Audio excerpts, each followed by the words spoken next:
ఇది అప్పుల కుప్పగా మారిపోయింది అని, ఇంకా దీన్ని ఏమాత్రం కూడా బాగు చేయలేమని ఇంకా ఒక అడుగు ముందుకెళ్ళి, అప్పట్లో శ్రీలంకలో ఒక సంక్షోభం ఉండేది, మరో శ్రీలంకగా ఈ రాష్ట్రం మారుతుందని చంద్రబాబు నాయుడు గారు.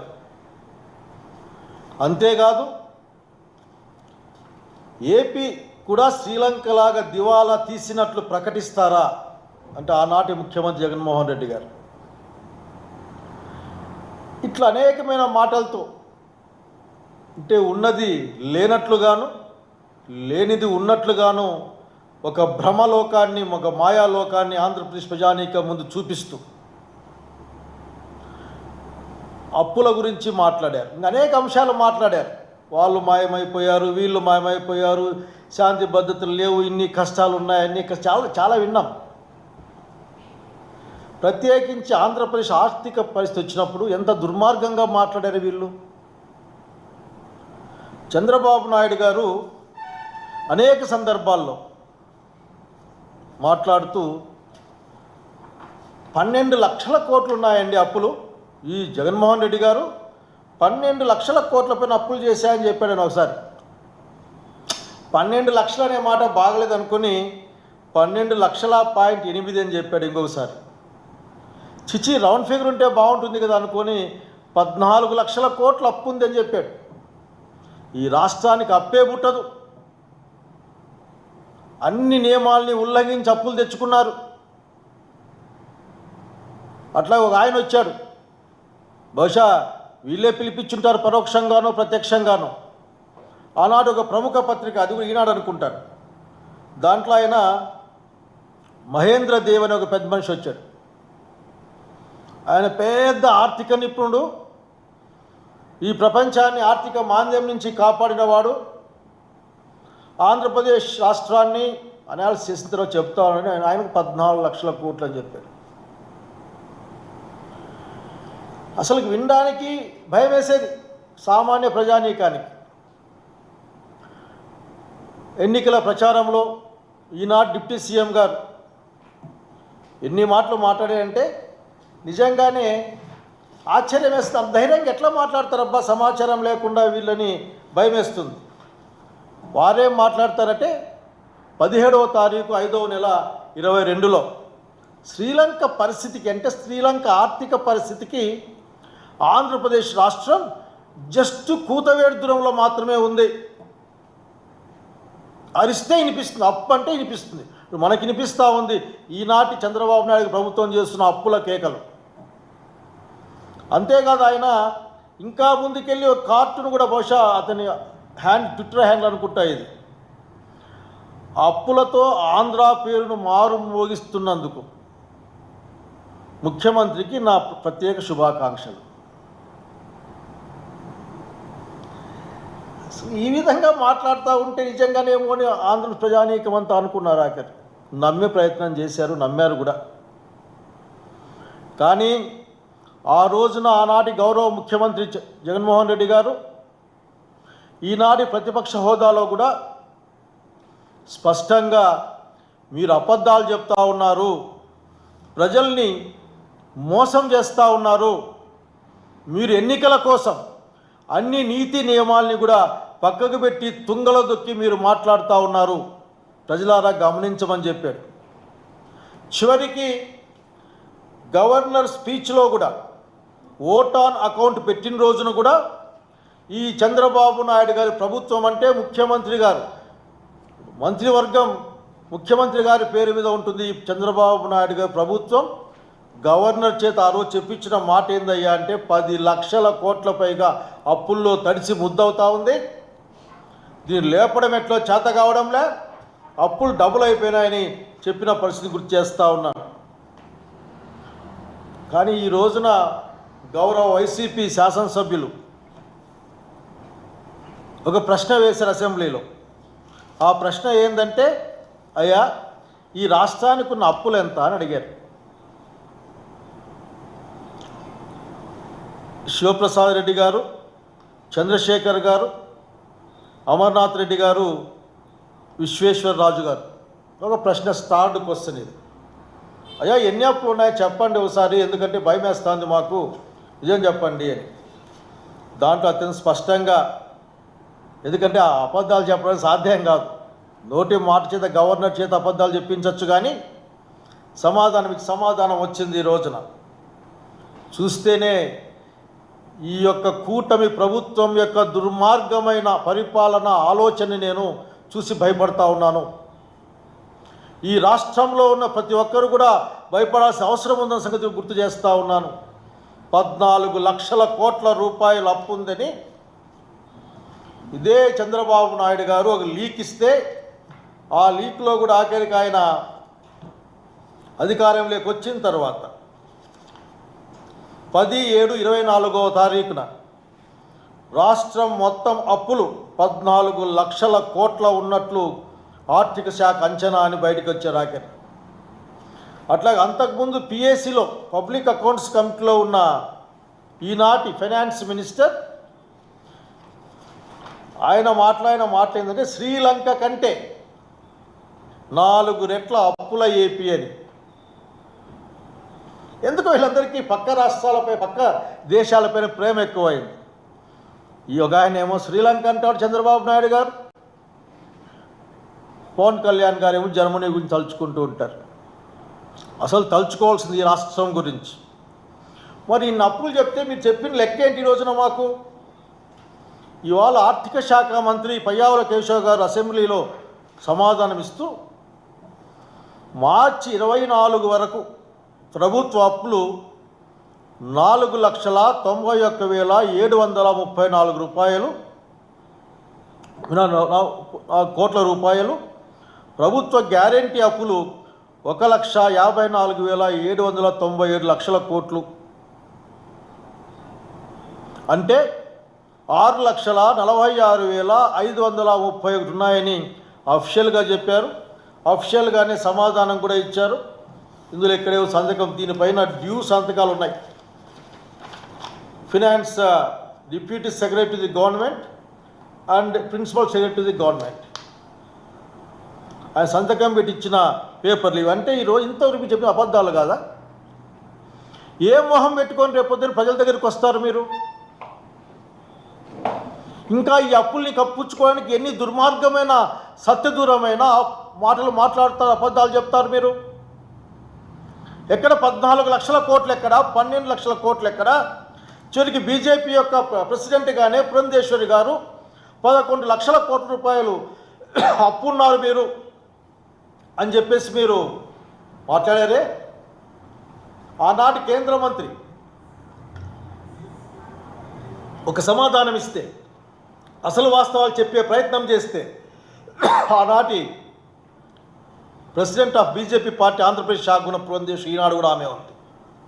ప్రత్యేకంగా ఢిల్లీకి పోయి వాళ్ళ మరిది గారి తరఫున చంద్రబాబు నాయుడు గారి తరఫున పోయి మీరు లెక్కలు తప్పు 12 లక్షల కోట్లు ఉన్నాయి అని చెప్పి ప్రకటించిన సంగతికి గుర్తు తెచ్చుకుంటే, మీరు ఎంత ప్రణాళికగా, ఎంత వ్యవస్థీకృతంగా ప్రజల్ని మోసం చేయడం కోసం, లేకుంటే ఒక అబద్ధాన్ని, ఒక సత్యదూరమైన అంశాన్ని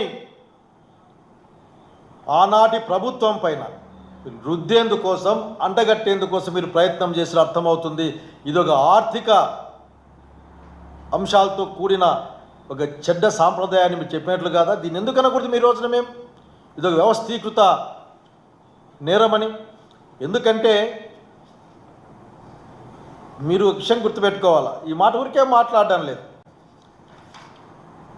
మీరు ఆర్గనైజ్డ్గా ప్రచారం చేశారు ఈ రాష్ట్రం గురించి. ఈ రాష్ట్రం అప్పుల్లో మునిగిపోయింది, విధ్వంసం జరిగిపోయింది, బతకడానికి లేదు, ఈ రాష్ట్రంలో శాంతి భద్రతలు లేవు, మనుషులే మాయమైపోతూ ఉన్నారు, ఈ రాష్ట్రంలో ఇసుక మిగతా అన్ని కూడా అనేకంగా దోపిడీ జరుగుతూ ఉంది, దీన్ని కాపాడాలంటే మేము తప్ప ఇంకెవరు లేరు, ఒక్కటిగా ఉండి ఒక్కొక్క పార్టీగా జగన్మోహన్ రెడ్డి గారిని ఏం చేసుకోలేం, మేము గుంపుగా వస్తూ ఉన్నాం, మాతో రండి అని మీరు ప్రజలు మోసగించే ప్రయత్నం చేశారు. సఫలమైన సంగతి గుర్తు చేస్తూ ఉన్నా. మీ వ్యవస్థీకృతమైన ఆలోచన చెప్తా వినండి ఒకసారి. 5/4/22 చంద్రబాబు నాయుడు గారు ప్రకటిస్తారు ఏమని? ఈ రాష్ట్రం శ్రీలంక కంటే అధ్వానంగా ఉంది, శ్రీలంక అవుతుంది అని. మరి ఈ రాష్ట్రాన్ని శ్రీలంక ప్రకటిస్తాడేమో సీఎం గారు అని 15 తారీఖు మాట్లాడతారు. 19 తారీఖు ఏం మాట్లాడతారు? ఇదంతా వాళ్ళ అఫిషియల్ పేపర్లో వచ్చిన మాట. ఇది మేలుకోకపోతే మనకు శ్రీలంక గతే. మేలుకోవడం అంటే ఏంటి? ఈ అబద్ధాలు చెప్పే ఈ కూటమి గురించి ఆలోచించుకోవడమే మేలుకోవడం అంటే. రాజకీయమైన మాట అది. వారి డిప్యూటీ సీఎం గారు అరిస్తేన పైన దూరంలో కూతవేడు దూరంలో ఉందని మాట్లాడతారు. ఇప్పటి ఆర్థిక మంత్రి మిత్రుడు కేశవ్ గారు మాట్లాడింది ఆ రోజు 4 రెట్లు శ్రీలంక అంటే అప్పు. నాకేం అర్థం కాలే. వీళ్ళు ఏమైనా శ్రీలంక ప్రభుత్వానికి కన్సల్టెంట్లుగా పనిచేశారేమో ఆ రోజున. నాకు తెలియదు, ఎందుకంటే కన్సల్టెంట్లు ఎక్కువైపోతున్నారు చూస్తూ ఉంటేనే. అట్లాగే ఇప్పుడు డిప్యూటీ సీఎం ఇది అప్పుల ఆంధ్ర అని చెప్పాలి. దీన్ని మారు మోగిపోతూ ఉంది. జగన్మోహన్ రెడ్డి గారికి ఆ రోజున అప్పురత్న అని పేరు పెట్టాలని ట్వీట్ చేశారు ఆయన. అక్కడికి ఇంకా ముందే చెప్పాను, పురంధేశ్వర్ గారు ఏం మాట్లాడా, డైరెక్ట్గా వెళ్ళి మాట్లాడమే అక్కడ. అట్లాగే ఆయన ఆర్థిక నిపుణుడు అని ఒక ఆయన రావడం, ఆయన మాట్లాడడం, రకరకాల వేదికల్లో పనిచేసినా నేను 14 లక్షల కోట్ల అప్పు ఉందని ఓ మాట మాట్లాడడం ఇంకా లాభమే లేదు అని. అయా చంద్రబాబు నాయుడు గారు, మిమ్మల్ని అడుగుతూ ఉన్నాం, ఈ విధంగా ఒక ప్రణాళికాబద్ధంగా ఒక అబద్ధాన్ని పదే చెప్పి ఆనాడు జనరంజకమైన ప్రభుత్వాన్ని అబాసు పాలు చేసి, అప్రతిష్ట పాలు చేసి, వాళ్ళ మనసుల్లో ఒక అనుమాన బీజాన్ని లేవనెత్తి ఒక ప్రణాళికబద్ధంగా మీరు రాజకీయాల కోసం ఆ కార్యక్రమం చేశారా లేదా అడుగుతూ ఉన్నాం.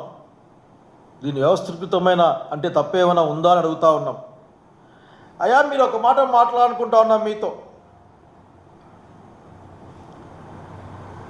ఆ రోజున ఈ లెక్క ప్రకారం చూసినప్పుడే దాదాపు 6,46,531 లక్షల రూపాయలు అప్పు ఉంది ఇక్కడ.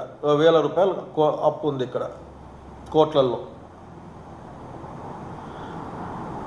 జగన్మోహన్ రెడ్డి గారు అప్పులు తెచ్చి మీరు చెప్పిన మాట ప్రకారమే ఓ లెక్క ఉంది మా దగ్గర. తిక్కేం లేదు, లెక్కే ఉంది మా దగ్గర. ఈ రోజున డైరెక్ట్గా జనం దగ్గరికి పంపించినది దాదాపు 8 దాదాపు అన్ని బెనిఫిట్లు లెక్కేస్తే 8 కోట్ల పైచిలుకు 8 కోట్ల పైచిలుకు లబ్ధిదారులు. ఒకే లబ్ధిదారికి అనేకం వచ్చి ఉండొచ్చు. ఆఖరికి ఒకరికి 1, 2, 3 వచ్చే అవకాశం ఉంటుంది. 2,73,756.17 లక్షల కోట్లు.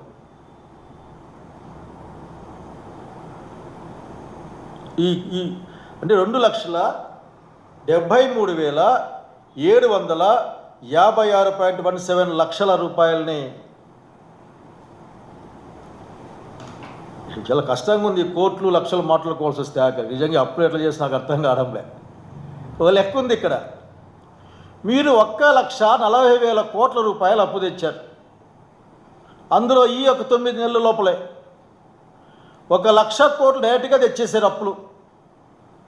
మన బడ్జెట్లో మాట్లాడిస్తే ఏం చెప్పారంటే, మీరు అసలుకి 0 అప్పులు మన దగ్గర తెచ్చుకునే శక్తి మాకు, అప్పులు ఇచ్చేవాళ్ళు లేరని చెప్పి కూడా బడ్జెట్లో ఖాళీని నింపుకోవడానికి కూడా, ఫిజికల్ డెఫిసిట్ని నింపుకోవడానికి కూడా మేము అప్పులు తెచ్చుకుంటామని చెప్పిన సంగతి గుర్తు తెచ్చుకుంటూ మాట్లాడుతూ ఉన్నా. మీరు 1,00,000 కోట్ల పైగా అప్పు తెచ్చారు. ఎవరికి ఇచ్చారు? ఏ లబ్ధిదారునికి పంపించారు? ప్రజల లేక పెద్దవాళ్ళ? సమాధానం చెప్పాలి. ఈ రోజున మీరు సమాధానం చెప్పకుండా తప్పించుకుందాం అనుకుంటే లాభం లేదు. తప్పించుకునే అలవాటు మీకు ఫస్ట్ నుంచి ఉంది. మీరు చెప్పదలుచుకుంటే మాత్రమే చెప్తారు, మిగతా మిమ్మల్ని ఆలోచించుకోమంటారు, లేకపోతే వదిలేస్తారు. తక్కువ జ్ఞాపకశక్తి ఉంటుంది ప్రజలకు అని చెప్పి. ఇక్కడ ఇది గవర్నమెంట్ ఆన్సరే. ఇది అసెంబ్లీలో ఇవన్నీ ఖాళీ కనిపిస్తూ ఉన్నాయి మనకి. అన్ని ఖాళీలంటే అప్పుడు అప్పు చేయలేదు అర్థమా? కేవలం 12 జూన్ 2024 నుంచి అప్పులు చేయని చెప్పాలనుకుంటున్నారా? ఈ ఖాళీలన్నింటిలో కూడా అప్పులు ఉంటాయి. ఇది డిస్కామ్లు వాళ్ళు చేసిన అప్పులు అవన్నీ కూడా. డిస్కామ్స్, ట్రాన్స్కో, జెన్కో వాళ్ళు చేసిన పబ్లిక్ అండర్టేకింగ్ అప్పులు అవి. దాదాపు 58,000 కోట్లకు మీరు లెక్క చెప్పుకుంటూ ఉన్నారే, దాంట్లో వేయలేదే మీరు. అంటే అప్పులు ఎన్ని ఉన్నాయో చెప్పడంలో కూడా, ఎందుకంటే దాంట్లో మీరు 5 సంవత్సరాల పరిపాలన దాంట్లో ఉంది. 5 సంవత్సరాల పరిపాలనప్పుడు 5 సంవత్సరాల పరిపాలన లెక్కలు దీంట్లోకి రావాలా. అట్లాగే ప్రభుత్వాలు మే జూన్లో మారుతాయి, మరి మే వరకు ఉన్న అప్పుడు కూడా దీంట్లో లెక్కలేకి రావాలా. మీరు మాత్రం అవన్నీ కూడా ఖాళీగా వదిలిపెట్టి ఒక లెక్క చెప్తే లెక్క ఎవరిదనుకోవాలి మేము? కాబట్టి ప్రజలకు అర్థమయ్యే విధంగా చెప్పండి. మీరు చేసిన ఆర్థిక అరాచకమేందో, మీరు చేసిన ఒక వ్యవస్థీకృతమైన ప్రచారం ఏందో, చెడ్డ ప్రచారం ఏందో, ఈ రాష్ట్ర పరువును గంగలో పలికే విధంగా మీరే కదా 14 లక్షల కోట్లు ఎక్కడ, 12 లక్షల కోట్లు ఎక్కడ? చివరికి మీరు శ్వేతపత్రంలో కూడా దుర్మార్గం. అంటే మీరు ఎటువంటి భయం ఉండదు మీకు, అబద్ధాలు చెప్పడానికి, సత్యదూరమైన మాటలు మాట్లాడడానికి మీరు భయపడరు, అలవాటైపోయింది మీకు. అది మీ భాషలో, మీ జీవన సరళిలో భాగంగా మారిపోయింది ప్రభుత్వానికి. శ్వేతపత్రం అని మీరు విడుదల చేశారు చంద్రబాబు నాయుడు గారు. అబ్బా అన్యాయం అయిపోయింది చెప్పేసి గట్టిగా అరుస్తూ కేకలు పెడుతూ, దాంట్లో కూడా 9.74 లక్షల కోట్లు అని చెప్పాడు. కానీ ఈరోజు ఏమో 6 లక్షల కోట్ల చిల్లర ఉందని చెప్తా ఉన్నాడు. 6 లక్షల కోట్ల 46,000 అని చెప్తా ఉన్నాడు. ఎట్లా? మీరు ఎవరిని మోసం చేద్దాం అనుకుంటా ఉన్నారు? అంటే ఆ రోజు అధికారం వచ్చిన కొత్తలో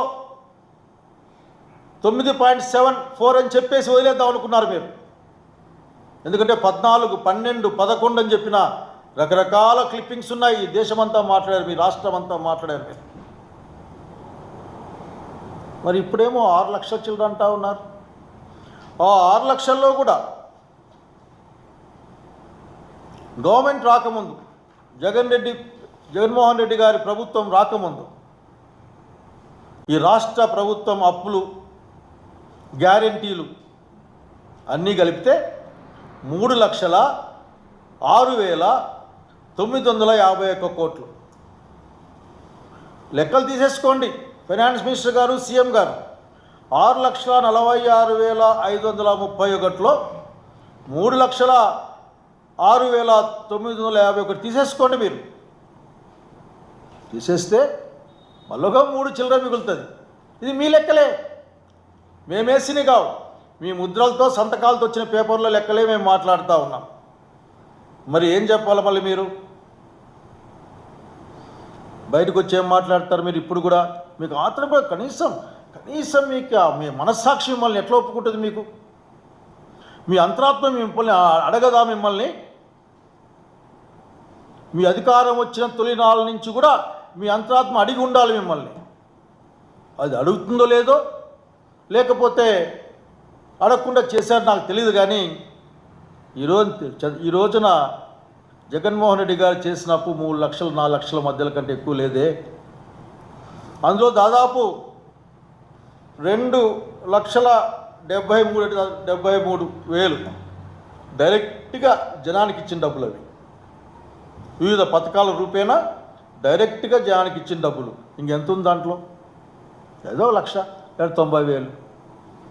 ఒక సంవత్సరంలోనే, ఇంకా సంవత్సరం నిండకముందే 1,00,000 కోట్ల పైన అప్పు చేసి లెక్కలు చెప్పకుండా, ఒక పథకం లేకుండా, ఒకరి బెనిఫిషరీ లేకుండా, చివరికి సంపద సృష్టించలేకపోతా ఉన్నాను. ఇంత అసలుకి ఏమాత్రం జంకు గొంకులు నాకు ఆశ్చర్యం వేస్తుంది వీళ్ళని చూస్తే. మాట ఇచ్చిన రోజున తెలీదా మీకు? 6 పథకాలని సూపర్ 6 అమలు చేస్తాం, మాకు ఈ రాష్ట్ర ఆర్థిక పరిస్థితి తెలుసు, నాకు అనుభవం ఉంది, నన్ను ఈ ప్రపంచం నమ్ముతుంది. మన దావోస్లో చూసాం ఈ ప్రభుత్వాన్ని ప్రపంచం ఏ విధంగా నమ్ముతుందో. సంపద సృష్టిస్తాం, నాకు చేయాలని కోరిక ఉంది, కానీ నాకు డబ్బులు లేవు. దానికేమి జగన్మోహన్ రెడ్డి గారు 11-12 లక్షల కోట్లు అప్పు చేసిపోయారు. మరి ఇప్పుడు తేలింది కదా బాబు గారు, మొత్తం అప్పైనా మీరు చేసిన అప్పుతో కలిపి ఈ రాష్ట్రం అప్పు 6 లక్షల చిల్లరే కదా.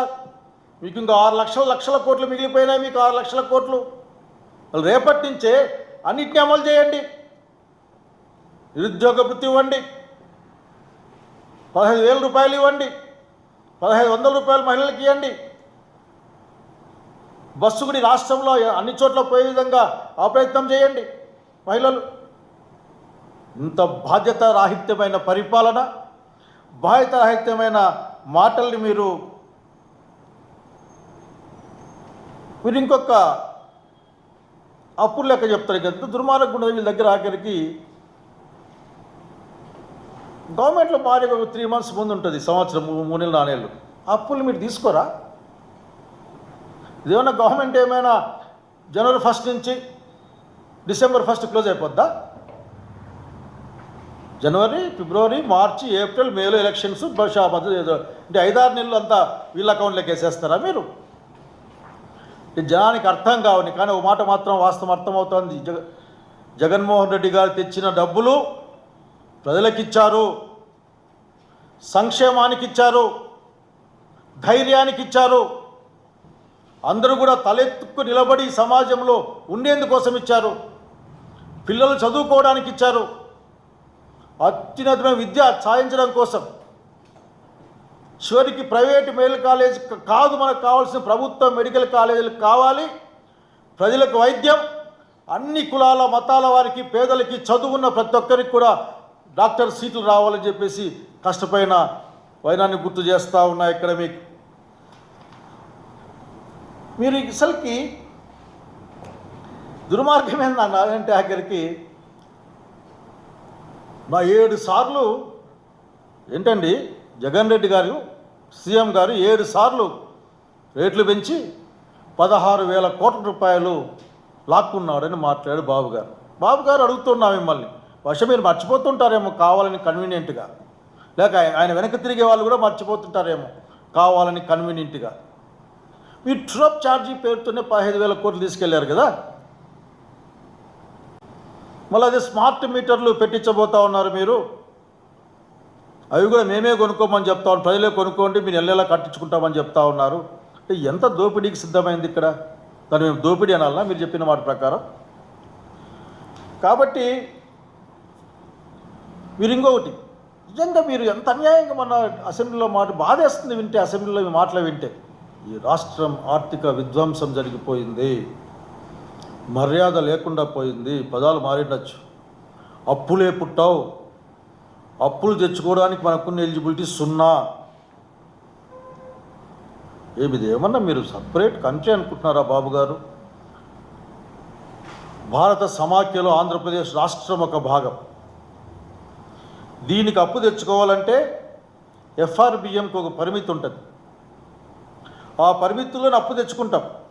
అది 3.5% ఉంటుంది. దానికి మించి ఎవరేం చేయలేరు. ప్రత్యేక పర్మిషన్లు కావాలి. ఇంకా తర్వాత అట్లా అనుకుంటేనే గాల్లో ఎలక్షన్ మీటింగ్లో చెప్పేట్లు 12 కోట్లు, 13 లక్షల కోట్లు, 14 లక్షల కోట్లు అంటే కాదు. అక్కడ ఎఫ్ఆర్బిఎం పరిధి అనుకుంటుంది. అది జనానికి అర్థం కాదు కాబట్టి మీరు దాన్ని పెద్దగా బూచిగా చూపించే ప్రయత్నం చేశారు. నాకు ఇప్పటికీ అడిగే ప్రశ్న ఒకటే మిమ్మల్ని. 0 కెపాసిటీ అర్హత ఉన్న, శూన్య అర్హత, ఏం అర్హతే లేని ఆంధ్రప్రదేశ్ రాష్ట్రానికి 1,00,000 కోట్ల రూపాయలు అప్పు తీసుకొని వస్తాం అని ఏ విధంగా చెప్తా ఉన్నారు మీరు? మీ అభివృద్ధి 12% ఉందా? ఈ 9 నెలల్లో ఏం సాధించారు ప్రొడక్టివిటీ మీరు? దేశంలో 6 ఉన్నట్లుంది, ఈ రాష్ట్రంలో కూడా 6 చిల్లర ఎంతో ఉంటుంది. అంటే మా సబ్జెక్ట్ కరెక్షన్ 6.8 ఎంతో ఉంటుంది బహుశా. అది 2 కలుపుకుని నాకు అనుమానం ఏంటంటే ఆంధ్రప్రదేశ్ రాష్ట్రాన్ని దేశాన్ని 2 కలుపుకొని 12 వేసుకొని 12 అని చెప్తా ఉన్నా. లెక్కలు సరిగ్గా చూసుకోవాల్సిన అవసరం ఉంది. ఇట్లా ఎన్నో కాలం మీరు ఏం చేయలేరు. మీరు ఇంకోసేపు అనుకున్న ఆఖరికి కరెక్ట్ విషయాల్లో మీరు ఎందుకు అంత అన్యాయంగా ఉంటారు? చివరికి మీరు చేసిన అప్పుల్ని మాకు చెప్పరా?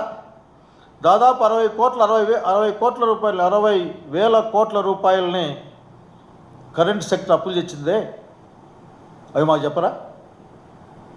ఊరికే ఆ తిరుపతిలో ఒక ఆయన మీటింగ్ పెట్టి దీని రేటు పెంచినాం, లేకుంటే మీటర్లు పెట్టుకోండి అని చెప్తే అయిపోతుందా? ఎన్ని అబద్ధపు మాటలు చెప్పారు.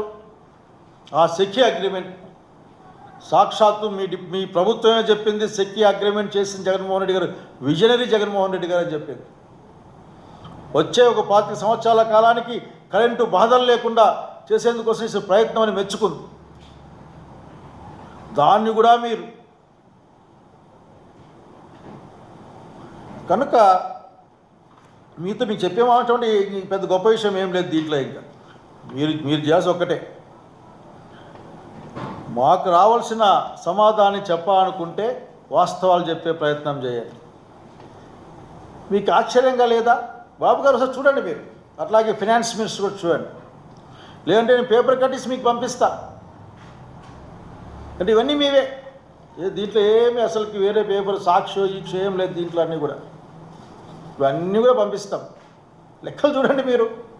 మీరు చెప్పిన మాటలు, ప్రకటిస్తున్న అధికార పత్రాలు ఎంత తేడా ఉన్నాయో. ఈ రాష్ట్రంలో ప్రజలకు అబద్ధాలు చెప్పడాన్ని మీరు అలవాటు చేశారు. రాష్ట్రంలో ప్రజలకు అబద్ధాలు చెప్తా ఉన్నారు, మీరు అలవాటు చేసుకున్నారు. మీరు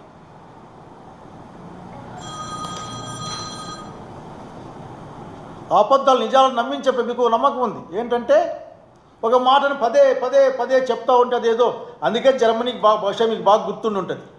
ఆ గోబెల్స్ అనే ఆయన అక్కడ ప్రచారం చేస్తున్నాడు. ఒక సిద్ధాంతం ఉంది, ఒకే విషయాన్ని పలుమార్లు చెప్తే అది నిజమవుతుంది అని. ఈ రాష్ట్రంలో కూడా ఒక అబద్ధాన్ని అనేక సార్లు చెప్పి నిజం చేసే ప్రయత్నం చేశారు. మీరు చెప్పినవన్నీ సత్యదూరమైన మాటలే, మీ లెక్కలన్నీ సత్యదూరమైన మాటలే. మీ పరిపాలన కూడా ఈ రోజున ఒక భ్రమ ప్రపంచంలో నడుస్తూ ఉంది. ఇక్కడ మీరు చాలా గొప్పగా ఒక మాట చెప్పి ముగిస్తాను, దీనికి సంబంధం లేకపోయినా. మీ రాజధాని అప్పులతో కడతా ఉన్నారు, అప్పులు తెచ్చి కడతా ఉన్నారు. ఆ అప్పుల్ని ఉత్తరాంధ్ర, రాయలసీమ, కోస్తాంధ్ర, ఆంధ్ర ప్రాంతంలో ప్రజలంతా కలిసి కట్టాల్సిందే, తీర్చాల్సిందే. మీ యొక్క ఘనత అక్కడ ఏమీ లేదు. నిజంగా మీ ఘనత ఉంటే ఆ రోజు కేంద్ర ప్రభుత్వం ప్రామిస్ చేసినట్లుగా 28,000 కోట్ల రూపాయలని రాజధాని నిర్మాణానికి తీసుకొని రండి. కనుక ఎప్పుడు కూడా అబద్ధాలని, సత్యద్రోహ అంశాలని ప్రజల్ని మోసం చేద్దామంటే కుదరదు. ఆఖరికి మీ యొక్క అసలు రూపం మీరే బయట పెట్టుకున్నారు. మీరు వేసుకున్న ముసుగుని తొలగిపోయింది. మీ శ్రీలంకలు, ఈ రాష్ట్రం అప్పులు, ఇవన్నీ కూడా అబద్ధాలని నిరూపితమయ్యాయి. ఈ రాష్ట్రానికి ఉన్న అప్పు 6,46,531 కోట్లు. ఇది ఈరోజు వచ్చిన సమాధానం. ఇది దాంట్లో దాదాపు 3 లక్షల కోట్ల పైగా 3,06,000 కోట్ల రూపాయలు గత ప్రభుత్వాల అప్పు. కేవలం 3 లక్షల చిల్లర మాత్రమే జగన్మోహన్ రెడ్డి గారి ప్రభుత్వం చేసిన అప్పు. అందులో కూడా 2,73,756.17 లక్షల కోట్లు డైరెక్ట్గా ప్రజల సంక్షేమానికే పోయింది. మరొక 1,84,504.32 లక్షల కోట్లు ఇండైరెక్ట్గా జనం అకౌంట్లోకే పోయింది. వాళ్ళు తెచ్చిన డబ్బులన్నీ కూడా, తెచ్చిన ప్రతి అప్పు, ప్రతి డబ్బు, ప్రతి ఆదాయం అంతా కూడా ఆంధ్రప్రదేశ్ ప్రజల సంక్షేమానికి ఖర్చు పెట్టిన మహానాయకుడు, గొప్ప వ్యక్తి.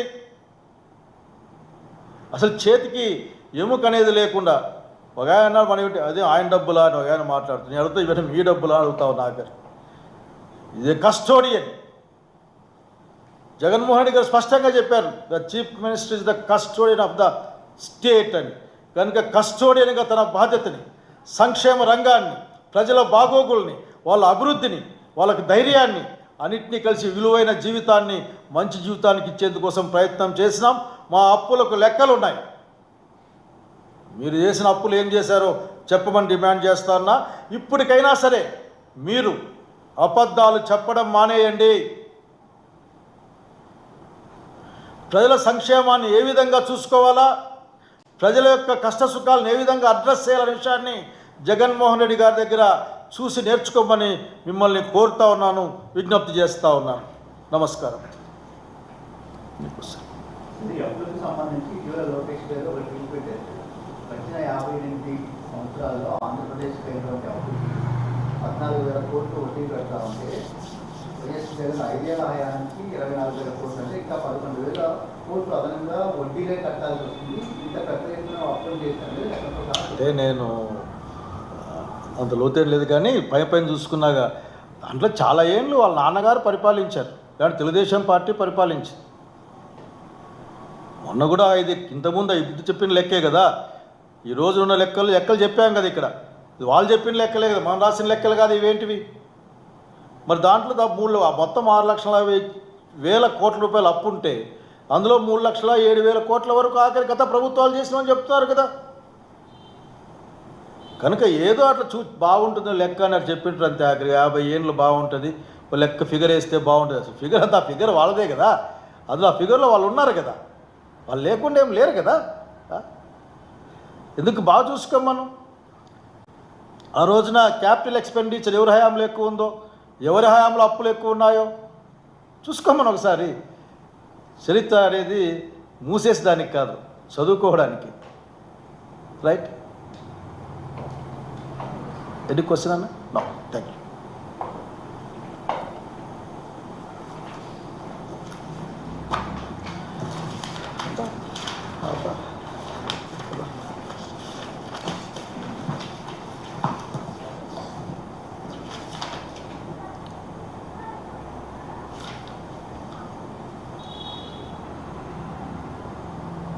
అలాగే ఒక్క మాట నేను చెప్పాలనుకుంటున్నాను.